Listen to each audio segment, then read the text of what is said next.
Bonjour chers frères et sœurs et bonne fête de l'Ascension à vous tous. Évangile de Jésus-Christ selon saint Matthieu. En ce temps-là, les 11 disciples s'en allèrent en Galilée, à la montagne où Jésus leur avait ordonné de se rendre. Quand ils le virent, ils se prosternèrent, mais certains eurent des doutes. Jésus s'approcha d'eux et leur adressa ces paroles. « Tout pouvoir m'a été donné au ciel et sur la terre. Allez donc de toutes les nations, faites des disciples, baptisez-les au nom du Père et du Fils et du Saint-Esprit, et apprenez-leur à garder tous les commandements que je vous ai donnés.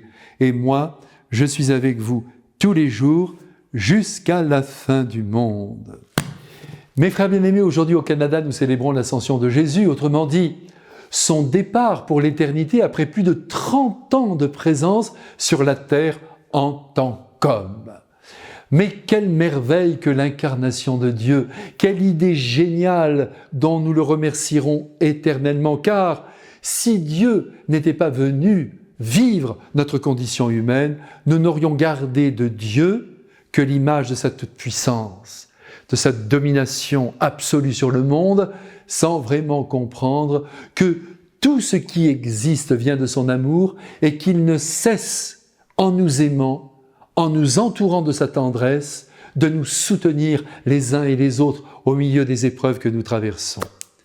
Ceux qui ont eu la chance, ou plutôt disons le bonheur de croiser Jésus au pays d'Israël, ont touché du doigt, et plus encore du cœur, la bonté de Dieu. Tant de miracles et de prodiges ont été accomplis par son amour, à la seule fin de libérer l'homme de ce qui l'oppressait.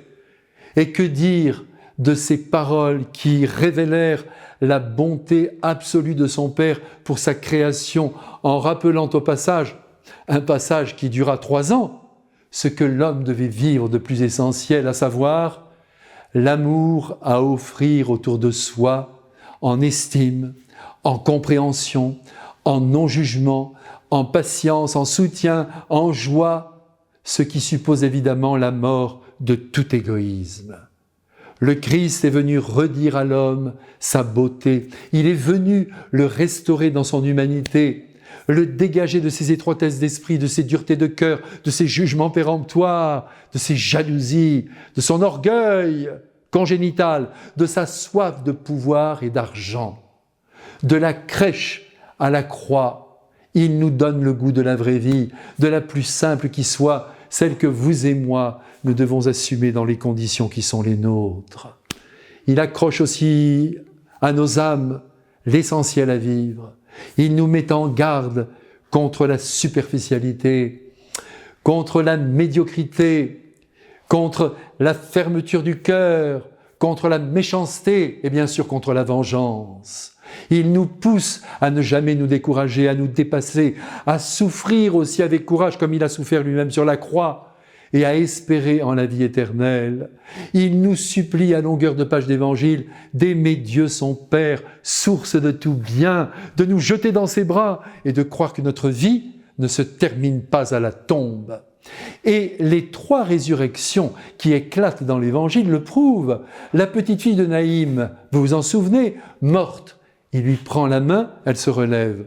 Le fils unique de la veuve éplorée, rigide comme un bout de bois, couché sur sa charrette, en route pour le cimetière, il le rend vivant à sa mère.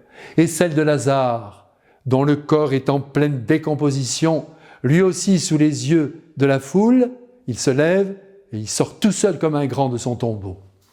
Et ces 3 résurrections, mes frères bien-aimés, couronnées par celle du Christ au matin de Pâques, nous assurent que l'homme est ordonné à l'éternité bienheureuse. Voilà ce que Dieu est venu dire par sa vie en habitant notre terre. Et quand après ces 40 jours passés à apparaître à droite et à gauche, avec son corps de ressuscité, Jésus décide de réintégrer définitivement la gloire, il donne rendez-vous aux apôtres pour leur donner ses dernières consignes qui tiennent au fond en quelques mots dont la principale est celle-ci, allez.